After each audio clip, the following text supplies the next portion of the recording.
Hello everybody, this is DMV Sports Talks. I'm Austin, my co-host is Ed. What's happening, everyone? We gotta stop to talk about our guest of tonight, Joey Heim, cannot make the show, so we'll continue on. We got us.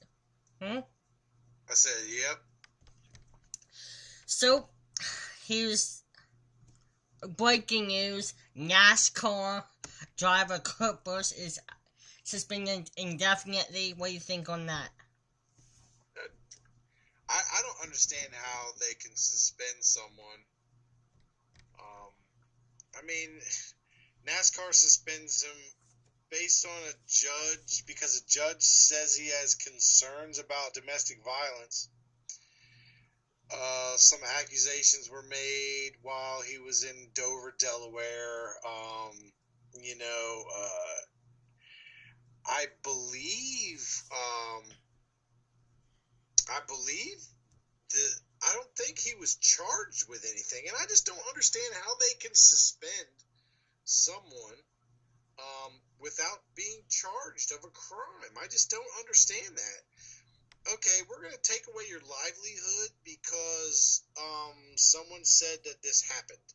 Not because you were charged with, not because you were found guilty, but because someone said this happened. I don't understand.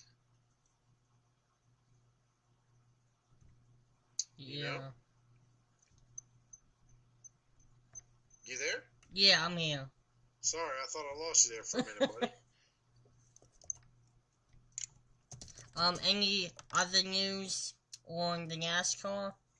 Well, it says that, they suspended him effective immediately. He will not only will he not be allowed to race, but he will not be allowed to participate in any NASCAR activities. And I just don't get it. I really don't. She says that he grabbed her by the neck inside of his motorhome at Dover Speedway and hit her head repeatedly against the wall. Well, I don't understand. I just don't get it. I had read before that there wasn't enough evidence to charge him with anything. I don't know. I think I need to do some more research on this, Austin. Something doesn't seem right. Obviously, I think NASCAR is trying to take the NFL high road and just suspend everybody and deal with it all later. You know what I mean? Yeah. And I don't think that's right. I really don't think that's right. I don't think that these leagues should be able to suspend their athletes or their players or even their executives. Unless they are found guilty of a crime. I understand suspension. Let's say if they're charged with a crime and they say, well, we're going to suspend them pending the outcome of litigation or pending an investigation. Okay, I can accept that. But to suspend someone indefinitely, I don't know what's going on anymore, man. I just don't get it. Yeah. But any news, Jeff Gordon qualified first for his final race up to 2500 number 1. And qualified second is his teammate Jimmie Johnson. The 2500 will be this Sunday at noon on Fox.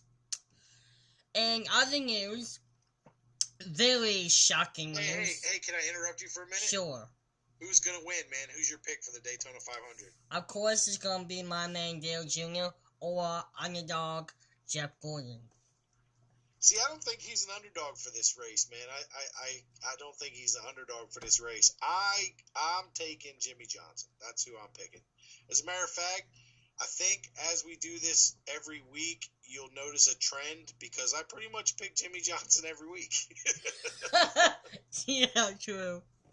I don't know a whole lot about NASCAR, dude, but I know that guy's pretty good. So if I pick the same player every week, I'm bound to be right once or twice, right? Yeah. But here's a shocking news thing. NFL, the Washington Redskins head coach Jay Gruden announced that RG3 would be the starting quarterback for the 2015 season. What do you think about that? Let me tell you something, dude. If RG3 starts 16 games, I see this team going 5-11. No better than 5-11. Could be 3-10 or 3-13. Yep. But I see them going no better than 5-11. He's not a leader. He's not an NFL quarterback. We talked about this before. I really thought highly of the kid. I thought that he was the right guy to bring in. I thought that he could learn. I thought that his athleticism was definitely there, and there's no questioning his athleticism. There's no questioning his toughness. I don't think that he has what it takes mentally to be a NFL quarterback. I don't think that he's willing to put the studies in the film room, and I think Kirk Cousins is that's my guy. I'm going with Kirk Cousins. If Kirk Cousins can beat out Robert Griffin in the preseason and can start the season as the quarterback of this team and remains healthy, it's a playoff team. If Robert Griffin is the quarterback of this Washington Redskins team, it's a losing team, and it's a losing franchise, and I stick behind that 100%. Robert Griffin is he's not a quarterback in the National Football League. He shouldn't be. I can't see him.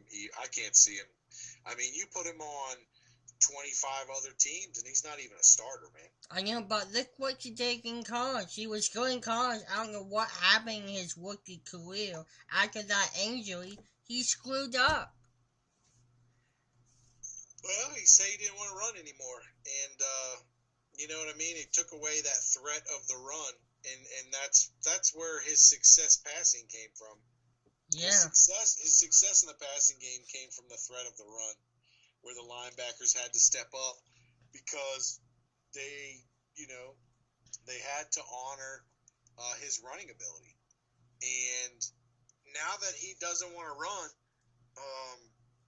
guess what? There's 2 or 3 more guys dropping back into coverage that don't have to play the run anymore.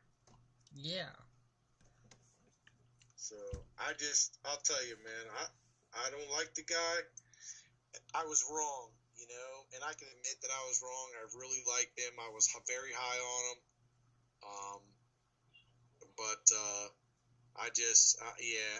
I'm not. I've sold all my stock in Robert Griffin. I'm out. Yeah. You hear about Kirk Cousins working with John Gruden? Yeah, I think it's awesome. I love John Gruden. The funny thing is, I read an article today that Jay Gruden had no idea that Kirk Cousins was working out with his brother. I find that hard to believe, man. Yeah.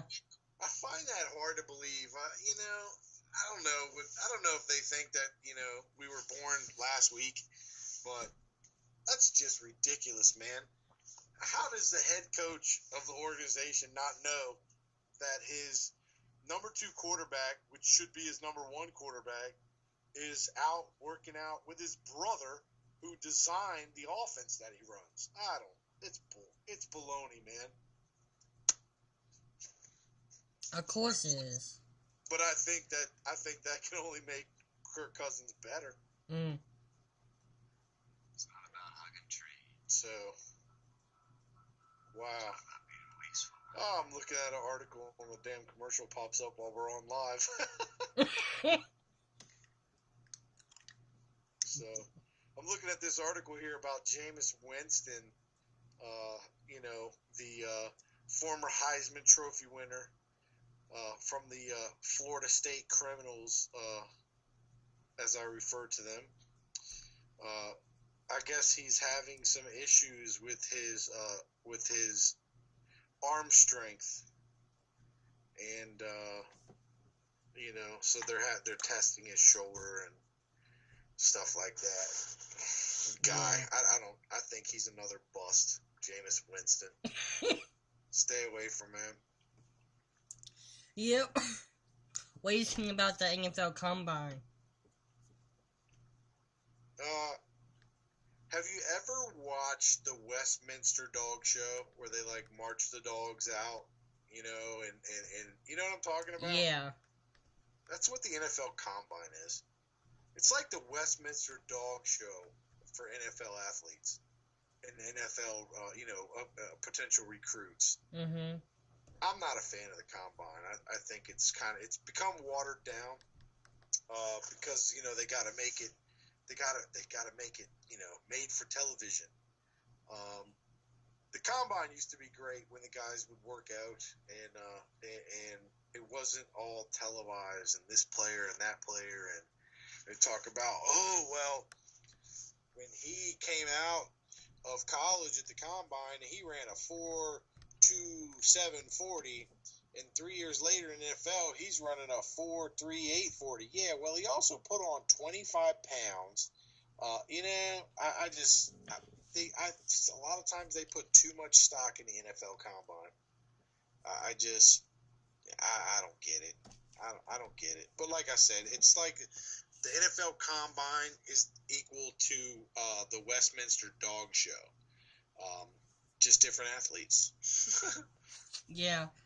Another thing is golf news. Tiger Woods will not be eligible to be in the World Championship at Doha in March because he's number all in the nation, number 66. So he's disqualified to be in the World Championship. I'm kind of pissed off that he's taking a break from golf out of his game plan. I highly doubt he's going to ever beat the record of 18 majors. Hasn't he had enough breaks? I mean... Yes. He had back surgeries, he had leg surgeries. I'm sick of him. Yeah, I don't understand fully what's going on there. I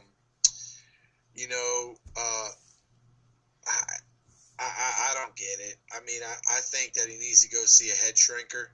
And, I think that, I don't know, man. It all went downhill after he broke up with his swing coach and golf mentor, Hank Haney. And then he broke up with his legendary caddy, Steve Williams, that helped him win 14 majors. So... Yeah, I mean, it's kind of like Mike Tyson after Custom Auto died. Mike Tyson went downhill after that because he didn't have that strong factor and that strong person in his corner, basically teaching him right from wrong and telling him what to do. I see the same thing with Tiger. It's like he doesn't have that positive person in his corner giving him the right advice, and I think he's making poor decision after poor decision. But, gosh, man, he was so fun to watch for that 10, 12-year run where he was the greatest golfer in the world, and it was hard to even find a close second. And some of the matches between he and Phil Mickelson were fantastic. I mean, I like the old lefty, but Tiger Woods was like a man playing with boys sometimes, and it was pretty impressive. Yeah, back in the day, he was like the best golfer ever. I mean, he was number one for a very long time. Well, like I said before, we talked about it. I mean, there were actually lines in Vegas where you could either say, okay, Tiger Woods is going to win this weekend's golf tournament, or you could take the rest of the field. I mean, you could actually take everybody else against Tiger Woods. That was the bet. And, people took Tiger Woods. I mean, he went into every single tournament you went into. If Tiger was on the card, you went into that tournament thinking, okay, this dude has probably, a 80% chance of winning. And I don't know that you could ever really say that with any other golfers. I mean, of course, some of the greats, they predate me. I wasn't around in Arnold Palmer's heyday and in Jack Nicklaus' and they had the same, staggering numbers, similar to what Tiger had, where they were just head and shoulders above everybody else. But this guy was unbelievable to watch. I mean, at Congressional, the Masters at Congressional in 1996, I believe it was. That was unreal. Mm-hmm. Yep. What do you think about the NHL season? Well, being a Capitals guy, I follow the Capitals. Won again last night. They're on fire. 5-1 against Winnipeg. Got a came off of that 4-game winning streak that I had mentioned. We talked about last week. The 4-game road streak. They had to go out to California and play three in the West Coast, and then come back to Pittsburgh and play one in Pittsburgh. Well, they went 3-1 on the 4-game road trip. Really dominated. They're 4-1 in their last 5 games because they had a homer against Winnipeg last night. And then it's right back at it this weekend. Saturday and Sunday against the Isles on Saturday and Philadelphia on Sunday. Big games, big Eastern Conference games. And then you follow it up and you got to play Pittsburgh again next week. I mean, their schedule does not get easy, but they're starting to show that they're a team to reckon with. And Ovechkin is scoring at a ridiculous pace right now. Last night he netted his league-leading 38th. Backstrom had 3 assists last night, which puts him tied for the league lead with total points scored. So you got Ovechkin leading the league in goals, and Backstrom tied with total points. You got Braden Holtby in goal is playing, outstanding, and the defense in front of him. I'm telling you, Austin, I've said it before because this team has been good in the past, but this is a different hockey team than the Capitals have had before. They are playing defense. They're shutting teams down, and they're putting a vice on them, and they're squeezing them, and they're scoring goals. And if this team can go into the first round of the playoffs and they can play this kind of defense and put some goals on the board and get some confidence going, watch out. Watch out. Any news from the NBA season? Well, the trade deadline just passed, and there were a ton of deals made right at the deadline. I know the Wizards picked up. The Wizards traded Andre Miller, and who else? The Miami Heat. Oh, they got better. They got Dragic. Mm-hmm. And he went down to Miami, and that could give Miami. That could put them back in contention, man. Having to,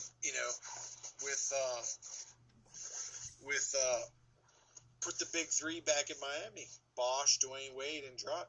That guy's fantastic, man. It's a big pickup for the Miami Heat. The Wizards are playing tonight. I didn't see the score of the game.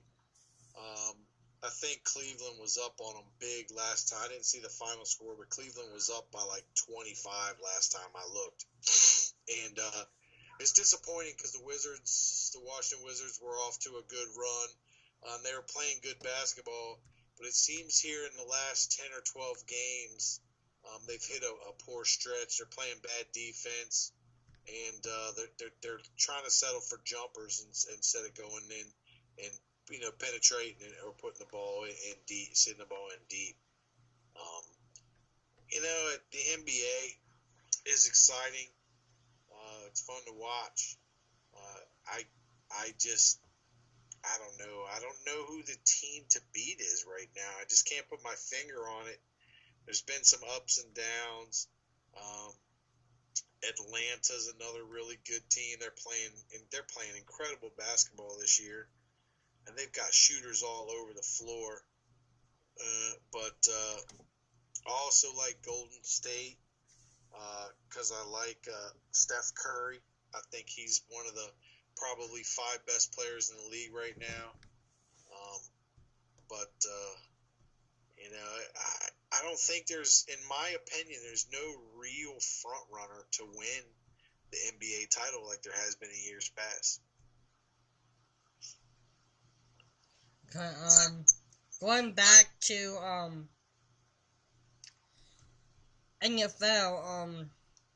NFL Combine will be having a second round of NFL Combine tomorrow, 9 a.m. Eastern Time. They'll be doing the running backs and quarterbacks.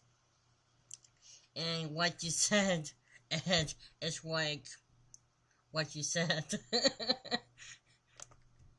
It's the Westminster Dog Show for football. Yeah. They're just marching these guys out there, putting them all on show. That's all it is, man. That's all it is. I don't know. I can tell you that I will not watch 30 seconds of the NFL Combine other than some ESPN talkings about it. I'll tell you what I will be watching, though. Tomorrow at 12:30, I'll be watching the Washington Capitals versus the New York Islanders. Well, there's big news in the Chargers nation. Chargers signed King Dunlap for a 4-year contract. Yeah, good signing. Good signing. He was a big pickup, man.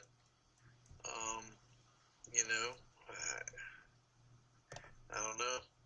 We'll see what happens. I mean, there are a lot of good free agents this year.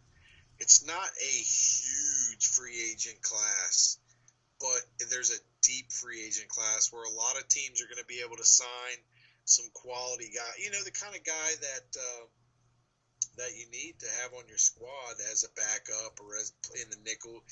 Maybe you need a fifth defensive back or a third or fourth corner, and you pick up a guy, and then you have an injury. It never fails. Someone goes down, and then you have that player step up and just play lights out football for your team or your organization. And it's a deep free agent class this year. Still, I am curious to see what happens in Dallas. You have Dez and DeMarco. What are the Cowboys going to do? I mean, they'll have to throw $35 million, maybe close to $40 million to keep both of those guys. Do they have that kind of money? Under the cap, is Romo going to renegotiate, restructure? Are they going to franchise one of them? I thought the possibility of signing Dez Bryant or franchising him for 1 year and bringing in Adrian Peterson and letting DeMarco Murray go. I thought that was, potentially an option for the Cowboys. Where's Adrian Peterson going to go? I've been saying Dallas for the last few months. I just have a feeling that's where he's going to end up. Where will Ray Rice go? Will another team or organization give Ray Rice an opportunity, just like Adrian Peterson? Somebody's going to pick up one of those guys or both of those guys, and they're going to get an instant game changer. Both Peterson and Ray Rice can make an instant impact on any team. And the question is, which team is going to be the team to step up to offer them a contract and get them back on the playing field? Both missing a full season of their career when they're both in their prime. That's not – you're giving up a year of your prime, okay? And, unfortunately, I think they were over-punished for the crime that they committed. Ray Rice, what he did is unforgivable. It's unexcusable. But if Ray Rice worked for Giant Food, or if he worked for Safeway, or if he worked for Food Lion, if he were charged with domestic battery or whatever the final outcome plea bargain was, would he be suspended from his job for a year or suspended indefinitely for any length of time? The answer is no. The answer is no. And I understand the National Football League being in the limelight. Um, they wanted to make a stance against domestic violence. And they made a stance. And first they came out and they suspended him for 2 games, and then they came out and suspended him indefinitely. Oh, because we didn't see the video. Well, you knew what happened, because everyone testified the fact that the full story was given. Everyone knew what happened, but they didn't want to suspend him indefinitely until the video surfaced. Once that video surfaced, all of a sudden they wanted to throw Ray Rice under the bus. People make mistakes. Guys in the limelight, these professional athletes, they make mistakes. The difference between some and others is some hide and lie and try to play that game. Ray Rice came out. He faced his demons. I think he's done everything that he possibly can to correct himself, to make right of a wrong, of a horrible wrong, because there's just no room for that in society. And I think that he was persecuted for his actions. And I genuinely think that he's sorry. I think that he's doing the things necessary to make himself a better person. And then at the end, I think a team will give him an opportunity. And I think that he will shine. I think that he will be an instant impact on whoever gives him the chance. And look for Ray Rice to have a big year. Very big year. Yeah. Same thing like Wade Lewis, same thing. A long time ago, he was charged with something, I forgot what, but murder. Murder, and he didn't lie about it, and he was. I don't know what was the cause of it. He didn't get in trouble for it because he came back from the NFL. Yeah, I believe, and I'd have to go back and look. I believe that he pled to obstruction of justice or something like that, because I think that they kept some evidence, or I don't recall. I'd have to go back and look at it again, but I just, again, man, I don't think that you can. I have a hard time telling someone that you can't make a living because you made this mistake. I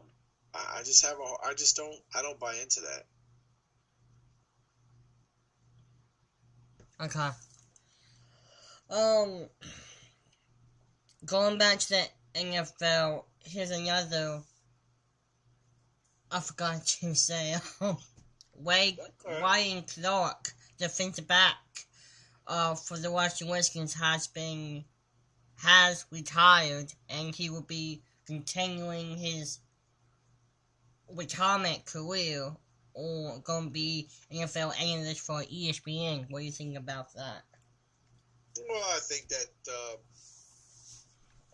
Ryan had 2 stints with the Redskins. He was with Washington, then he went to Pittsburgh, where he played the bulk of his career and really made an impact on the defensive backfield there in Pittsburgh.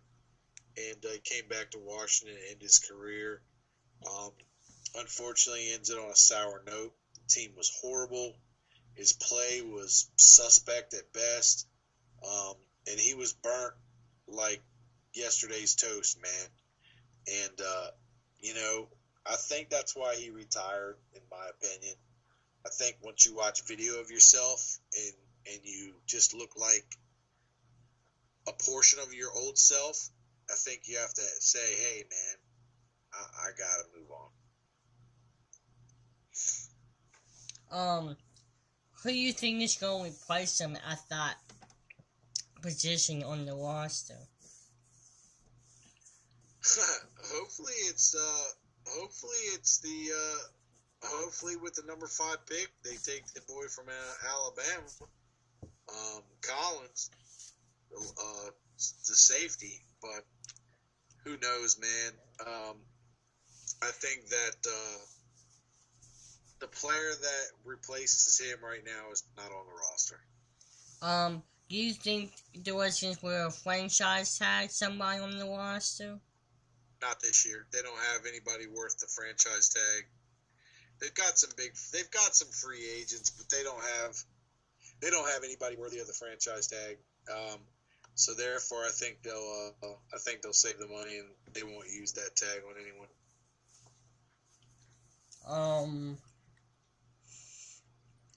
Who do you think that? What's your opinion on the Washington Redskins going into 2015? Do you think they have a chance to maybe be in the playoffs? It depends on what happens with this whole Robert Griffin as the starting quarterback thing. If he's really the starting quarterback and he's the starting quarterback to begin the season, and they just give him the job and he doesn't, they just leave him out there, so to speak. They're no good. No chance at the playoffs. 5 wins at the best. So we'll see. I mean, I'm not optimistic about this season. I think that they're a playoff team if Kirk Cousins is the quarterback. With Robert Griffin as the quarterback, they're a losing team. 5 wins at most.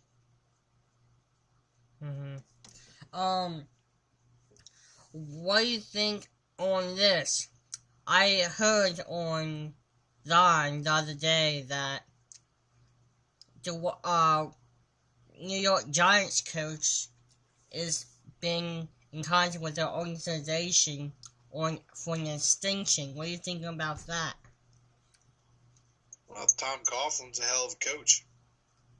I mean, that's the way that he has changed his coaching style, with the ever-changing players in the league, and he's adapted and he's adjusted, and he just hasn't stuck to the old style and old philosophy of coaching. I don't know. I mean, I like Tom Coughlin. I think he's a good coach. In conclusion of the show, any last words? Famous last words of a fool. Oh, man. I'm enjoying doing this podcast with you, Austin. I'm glad that you asked me to do it. It's fun, buddy. Talking sports for 30 minutes, it's like I wish we had another 30 minutes to talk. And I hope that people that are listening are enjoying what we're doing and what we're talking about. And hey, man, if you don't like it, or you do like it, or there's certain things you want to hear, hit us up on Facebook. It's DMV Sports Talk with Austin and Ed. And go to our Facebook page and let us know what we're doing right, what we're doing wrong, anything in between. Or if you just say, dude, you guys suck, you should hang up your headphones. That's all right, too. Any criticism is good criticism. And I appreciate it. If you want to check us out, we have a YouTube account called DMV Sports Talk. If you want to listen to us, check us out on YouTube, also on Mixcloud. And another news, I'm in the process of having a website up and running to have live shows from DMV Sports Talk very soon. Stay tuned with that update, listeners. And Awesome. Check out dmv-sports.com on the web. dmv-sports.com on the web. Like my company on Facebook. Lots of autographed memorabilia and collectibles with a strong focus on the DMV market. being DC, Maryland, and Virginia. Love the DC market. I'm a DC kid. However, I am an Orioles fan. Yeah, we didn't have the Nats around when I was a kid, so I always stuck with Ballmer. Love my Orioles. Washington Capitals, Washington Wizards, Washington Redskins, University of Maryland Terrapins. That's where it's at. Appreciate everyone listening tonight. DMV-sports.com. Let me know what I can help you out with. Like us on Facebook. That's the wrap. Game on.